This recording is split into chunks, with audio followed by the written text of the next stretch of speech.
प्रिय छात्रों छात्राओं, आज के इस YouTube चैनल में ऑनलाइन कक्षा में आप सभी का हार्दिक स्वागत है। आज का जो हमारा जो टॉपिक है वो है छंद के प्रकार। छंद के प्रकार।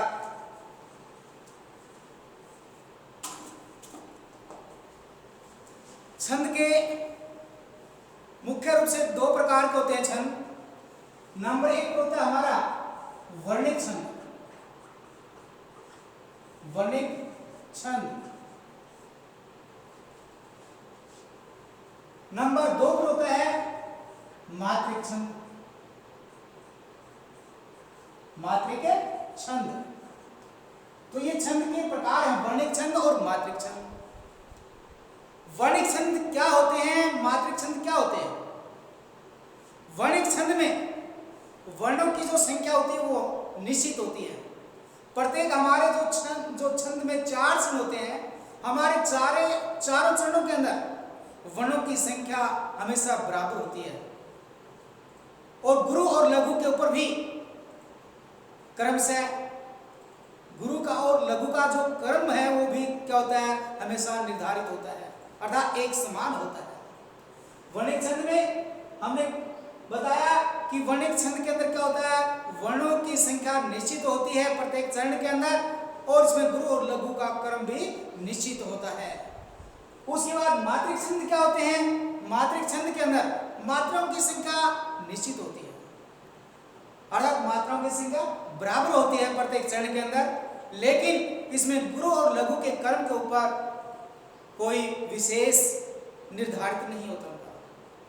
गुरु और लघु का जो क्रम है वो विशेष रूप से क्या नहीं होता, एक समान नहीं होता, वो होते हैं मात्रिक छंद। तो आज हम वर्णिक छंद के ऊपर विशेष रूप से टिप्पणी करेंगे। वर्णिक छंद कौन कौन से होते हैं? सबसे पहले नंबर एक पर होता है वर्णिक छंद। वर्णिक छंद। वर्णिक छंद में पहला हमारा जो छंद है वो है अनुष्टुप छंद। अनुष्टुप छंद। अनुष्टुप छंद क्या होता है? अनुष्टुप छंद का लक्षण क्या होता है? जैसे हमारे लक्षण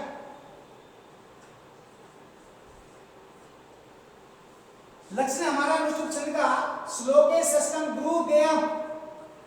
श्लोके षष्ठम गुरु गेयम।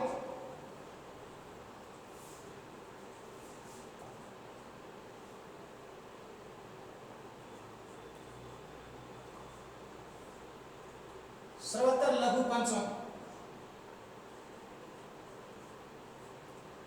लघु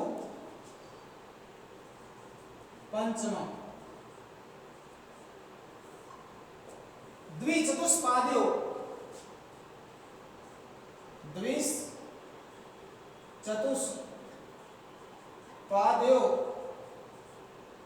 द्विचतुष्पाद्यो सप्तम दीर्घम अन्नो।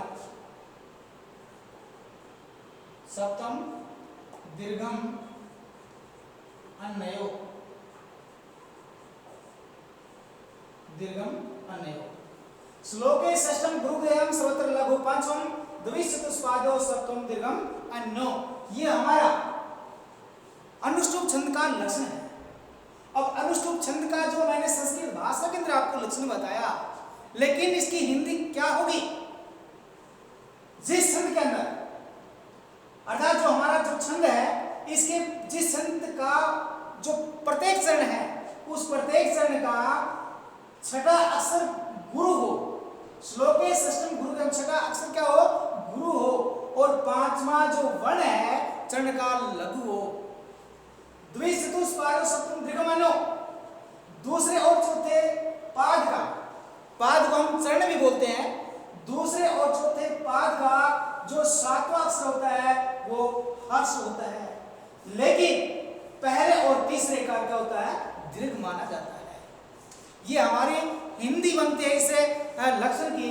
भाई मैंने आपको अनुष्टुप छंद का लक्षण क्या बताया? श्लोके षष्ठम गुरु गेयम सर्वत्र लघु पंचमम द्विचतुष्पादो सप्तम दीर्घम अन्यो। उदाहरण के रूप में, उदाहरण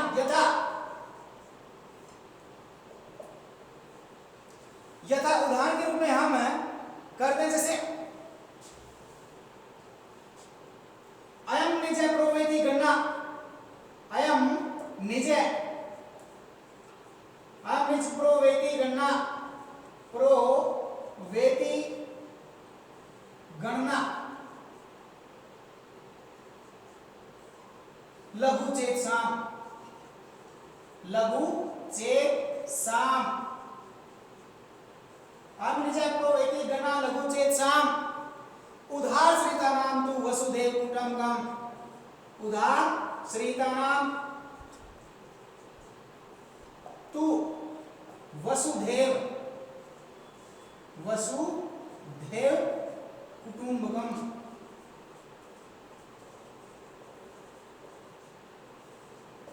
ये हमारा अनुष्टुप छंद का उदाहरण है। अयम निजय प्रोवेति गणना लघु चेत साम, उधार श्रितानाम तु वसुदेव कुटुंबकम।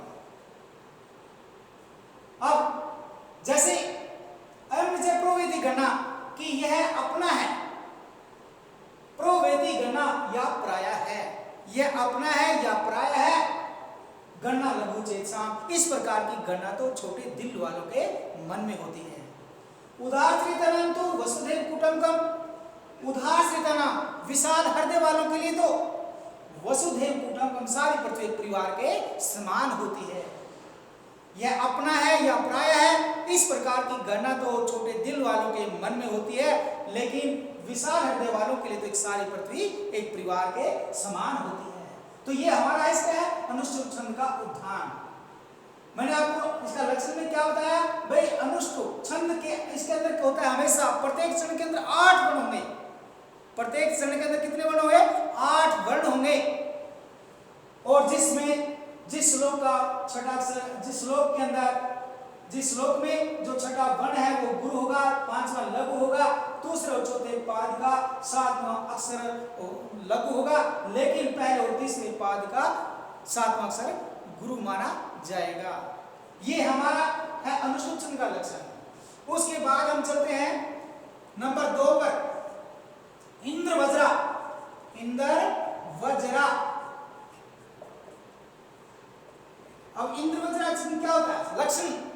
इंद्र वज्रा छंद का हमारा लक्षण है स्याद इंद्र वज्रा, स्याद इंद्र वज्रा, स्याद इंद्र वज्रा यदि तौ जगु गए, यदि तौ जगु गए। स्याद इंद्र वज्रा, स्याद इंद्र वज्रा यदि तौ जगु गए, स्याद इंद्र वज्रा यदि तौ जगु गए। अब इस छंद के अंदर हमेशा 11 वर्ण का ये समृद्ध है। कितना? 11 वर्ण का समृद्ध छंद है ये, 11 वर्णों का समृद्ध छंद है। लेकिन इसके अंदर क्या क्या होगा? जिस छंद के अंदर 2 तगन होंगे, 1 जगन होगा और 2 गुरु होंगे। जिस छंद के अंदर 2 तगन, 1 जगन और 2 गुरु हो, और जिसके अंदर 11 वर्ण हो, वह छंद क्या कहलाता है? हमारा इंद्र वज्रा छंद कहलाता है। जैसे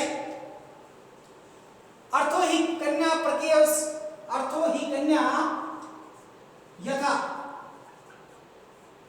अर्थो ही कन्या प्रकीय एव, पर किए एव, अर्थो ही कन्या प्रकीय एव ताम, ताम अद्य सप्रेष्य, ताम अद्य सप्रेष्य परिगृहीतु, परिगृहीतु, परिगृहीतु। अर्थो ही कन्या प्रकीय ताम अद्य सप्रेष्य परिगृहीतु जातो, जातो ममायम विषदय प्रकामम, विषदय प्रकामम, पर कामम।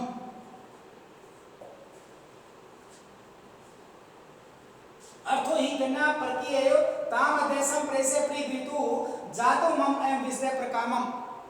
प्रत्यय अर्पित न्यास है, प्रत्यय अर्पित न्यास इव अंतरात्मा, ये अंतर आत्मा, अंतर आत्मा।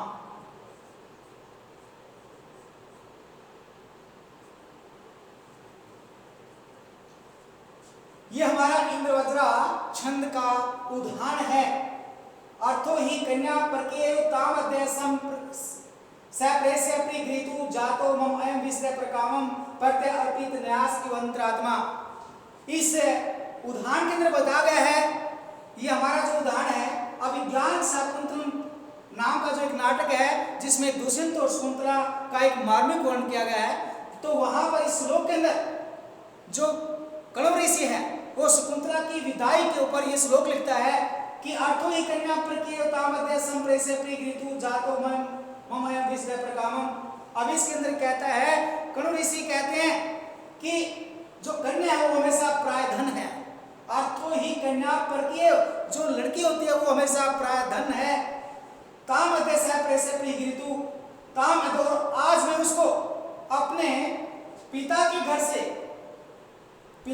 से अपने प्रत्यय अपिन्यास अंतरात्मा, पिता के घर से अब पति के घर भेज करके जो मेरी अंतरात्मा है आज जातो में विषय प्रकाम बहुत ही प्रसन्न हो गई है। भाई जो कण्व ऋषि को कहता है उस कुंतला के बारे में कहता है कि जो लड़की है वो हमेशा प्रायधन होती है और मैं आज उसको पिता के घर से पति के घर भेज करके जो मेरी अंतरात्मा है वो बहुत ही प्रसन्न हो गई है। तो इस प्रकार से प्रत्येक चरण के अंदर हमेशा कितने वर्ण होंगे? 11 वर्ण होंगे। इंद्रवज्रा और ये समृद्ध छंद कहलाता है। उसके बाद हमारा जो आता है आगे उपेंद्र वज्रा। उपेंद्र वज्रा छंद क्या होता है? उपेंद्र वज्रा में होता है जत जास्त तो बहु, जत जास्त ततो बहु। उपेंद्र वज्रा, उपेंद्र वज्रा जत लक्षण है हमारा, जत जास्त ततो गौ, जत जास्त ततो गौ, जत जास्त ततो गौ। भाई जिस छंद के अंदर क्या होता है, जिस छंद के अंदर 2 जगन हो, एक तगन हो और जिसमें के अंदर 2 गुरु होते हैं, जिस छंद के अंदर 2 जगन हो, एक तगन हो और 2 गुरु हो तो वह छंद क्या कहलाता है? वह छंद उपेंद्र वज्रा कहलाता है। ये भी हमारा 11 वर्णों का समृद्ध छंद है। कितने वर्ण होते हैं? 11 वर्ण और समृद्ध छंद है ये 11 वर्णों वाला। अब इसका उदाहरण है, उदाहरण यथा तमेव माता च पिता तमेव तमेव माता च पिता तमेव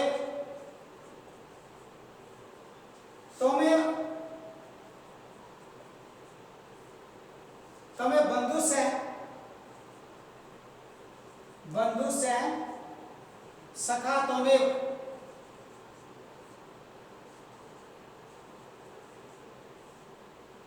तुम्हें माता से पिता तुम्हें, तुम्हें बंधु से सखा तुम्हें, तुम्हें विद्या द्रविणम, त्वमेव विद्या द्रविणम,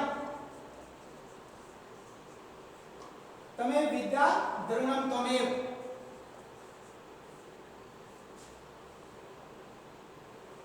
तुम्हें माता से पिता तुम्हें, तुम्हें बंधु से सखा तुम्हें, तुम्हें विद्या द्रविणम त्वमेव, तमेव सर्व मम देव देवः, त्वमेव सर्व मम देव देवः।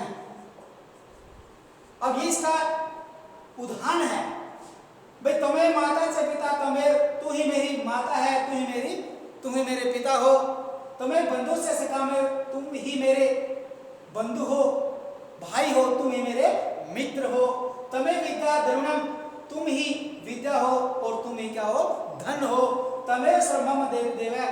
तुम ही मेरे सब कुछ देवों के देव हो। ये इसका क्या बताया उदाहरण। उसके बाद आगे होता है हमारा मालिनी छंद। मालिनी छंद क्या होता है? मालिनी नन्नमय युतेयम मालिनी भोगी लोकै। नन्नमय युतेयम मालिनी मालिनी नन्नमय युतेयम नन्नमय युतेयम मालिनी मालिनी भोगी लोकै भोगी लोकै। नन्नमय युतेयम मालिनी भोगी लोकै, ये हमारा मालिनी छंद का लक्षण है। मालिनी छंद का लक्षण है हमारा संस्कृत भाषा के अंदर, लेकिन इसकी हिंदी क्या होगी? ये लक्षण है हमारा। हिंदी हम क्या होगी जिसकी लक्षण की? जिस छंद के अंदर दो लग्न हो, एक मगन हो, दो यग्न हो, और जिसमें 15 वर्ण हो, 15 वर्ण हो, और जिसमें 8 और 7 पर यति हो, 8 और 7 पर यति हो, वह छंद क्या कहलाता है? मालिनी छंद कहलाता है। ये हमारी इस मालिनी छंद की हिंदी में परिभाषा होगी। मालिनी छंद की हिंदी में परिभाषा क्या बताया मैंने? जिस छंद के अंदर दो नग्न हो, एक मगन हो, दो यग्न हो, जिसमें 15 वर्ण हो, 8 और 7 पर क्या हो? यति हो, वह छंद क्या कहलाता है? मालिनी छंद कहलाता है। अब इसका उदाहरण क्या होगा? उदाहरण यथा, संस्कृत में बोलते हैं हम यथा। जैसे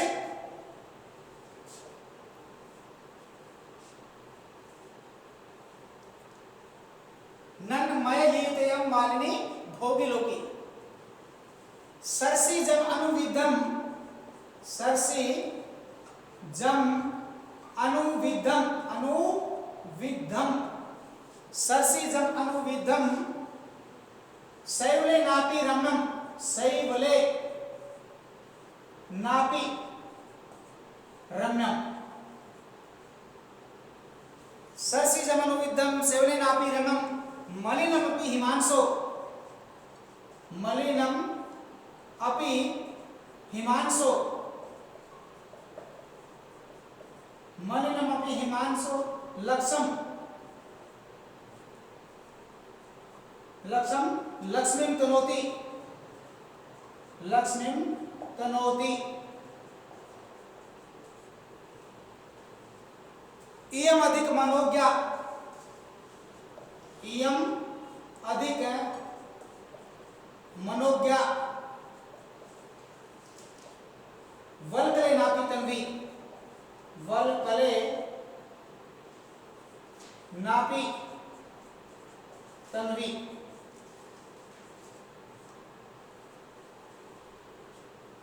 सरसी जमनुविद्धम शैवले नापी रम्यम मलिनमपि हिमांशो लक्ष्म लक्ष्मीं तनोति।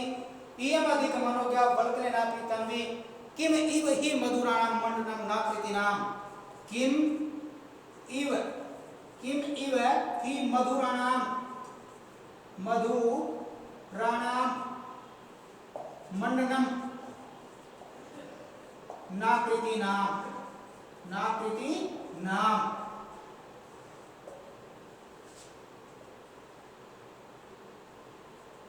ये हमारा मालिनी छंद का लक्षण है। सरसी जम अनुविद्धम शैवले नापी रम्यम मलिनमपि हिमांशो लक्ष्म लक्ष्मीं तनोति। इयम अधिक मनोज्ञा वल्कले नापी तन्वी। किम इव हि मधुराणां मंडनम नाकृतीनां। अब इसका मैंने आपको लक्षण की हिंदी बताई थी, लेकिन प्रिय छात्रों मैंने आपको एक बात बताई थी, 8 और 7 पर यति हो। अब यति को हम अंगों के बारे में विस्तार से चर्चा कर चुके हैं। यति के ऊपर भाई यति किसे कहते हैं? रुकने की आवाज को यति कहते हैं। इसके जो लक्षण हैं, इसके अंदर भी 15 वर्ण हैं, और जो हमारे 4 चरण हैं, श्लोक में हमेशा 4 चरण होते हैं, उन चारों वर्णों के अंदर हमेशा 15 वर्ण होंगे, 15 वर्ण मिलेंगे। और इनके अंदर भी 8 और 7 पर क्या होगी? 8 और 7 पर अभी यति होगी। अब कैसे यति होगी प्रिय छात्रों, मैं अब आपको इसको यति के बारे में बता देता हूं। भाई यति क्या होती है? यति वो होती है जब हम किसी श्लोक का उच्चारण करते हैं, उच्चारण करते समय जब रुकने की जो आवाज होती है, जिस वर्ण पर रुका जाता है, उसको क्या बोलते हैं? यति कहते हैं। जैसे इस श्लोक का उच्चारण करके मैं आपको बता रहा हूं कि 8 और 7 पर यति कैसे होगी? नन्हे मायेयुतेयं मालिनी भोगिलोकै।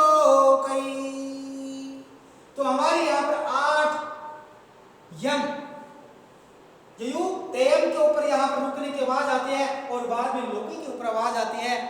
अब इसी प्रकार से उदाहरण है, देखिए उदाहरण के अंदर भी हमेशा 8 और 7 पर रुकने की आवाज होगी। सरसी जमनुविदम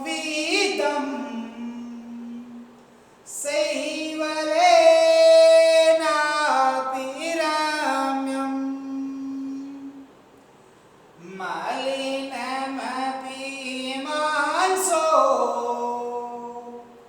लक्ष्मं लक्ष्मीं तनोति इयमधिकमनोज्ञा वल्कलेनापि तन्वी किम इव हि मधुराणां मंडनं नाकृतीनां। तो प्रिय छात्रों, ये मैंने आपको यति के ऊपर जानकारी दी। भाई जो हमारा लक्षण है, लक्षण में यदि हमारे को 8 और 7 पर रुकना पड़ेगा तो इसके उदाहरण में भी 8 और 7 पर रुकना पड़ेगा। इस उदाहरण के अंदर भी प्रत्येक सरणी के अंदर 15 वर्ण होंगे। तो ये था हमारा मालिचन। उसके बाद आता है हमारा बसंत तिलका। बसंत तिलका, बसंत तिलका छंद क्या होता है? उक्ता बसंत तिलका कब्जा जगो गए। उक्ता बसंत तिलका, बसंत तिलका, उक्ता बसंत तिलका कब्जा जगो गए, कब्जा जगो गए। उक्ता बसंत तिलका कब्जा जगो गए। जिस छंद के अंदर क्या हो? एक तगन हो, भगन हो, 2 जगन हो और 2 गुरु होते हैं, और जिसके अंदर 14 वर्ण होते हैं। कितने वर्ण होते हैं? 14 वर्ण होते हैं। ध्यान है, वर्णों को गिनते समय हमारे को हलंत वर्ण को नहीं गिनना है। यदि हम गिनेंगे तो देखिए 1 2 3 4 5 6 7 8 9 10 11 12 13 14। जिस छंद के अंदर 14 वर्ण हो, जिसके अंदर एक तगन हो, एक भगन हो, 2 जगन हो और 2 गुरु हो, वह छंद क्या कहलाता है? बसंत तिलका छंद कहलाता है। उदाहरण के रूप में जैसे यथा, यथा उदाहरण के रूप में हम जैसे इसके ऊपर बताएंगे जाड्यम दियोहर्ति सिंस्ति वाचि सत्यम मानवति दिष्टि पापरोति चेत प्रसादति दिक्षु तनोति कीर्ति सत्संगति कथय किम न करोति उनसाम।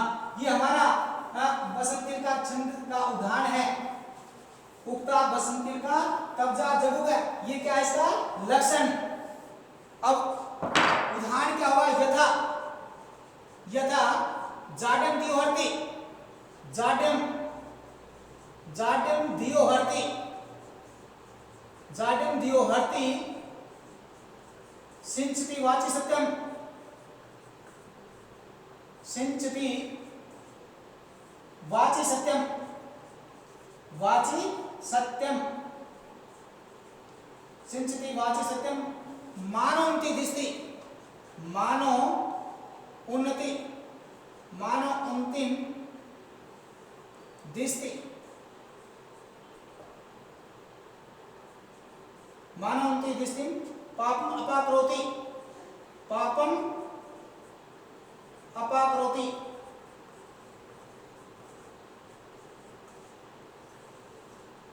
जाड्यम दियोहर्ति सिंचति वाचि सत्यम मानवति दिष्टि पापम अपाकरोति चेत प्रसादति। चेत चेत है प्रसादयति, प्रसादयति, चेत है प्रसादयति, दिक्षु तनोति कीर्ति, दिक्षु तनोति कीर्ति, तनोति कीर्ति।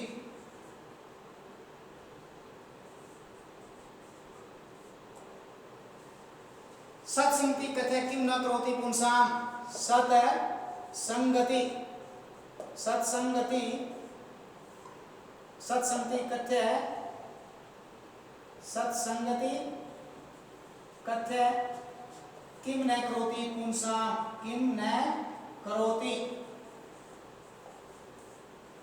पुंसाम। ये हमारा वसंतिल का छंद का उदाहरण है। जाडम दिवर्ति सिंचति वाचि सत्यम मानवंति दिस्ति पापम अपाकरोति चेत प्रसादयति दिक्षु तनोति कीर्ति सत्संगति कथय किम न करोति पुंसा। जाडम दिवर्ति जो बुद्धि है, धी मैंने क्या होता है बुद्धि, जाडम हरति मूर्खता को हरती है, बुद्धि किसको हरती है, मूर्खता को हरती है। सिंचति वाचि सत्यम और वाणी में सत्य का संचार करती है। मानवंती दिस्ति मनुष्य को मान और उन्नति की तरफ ले जाती है। पाप अपाकरोति पाप को दूर करती है।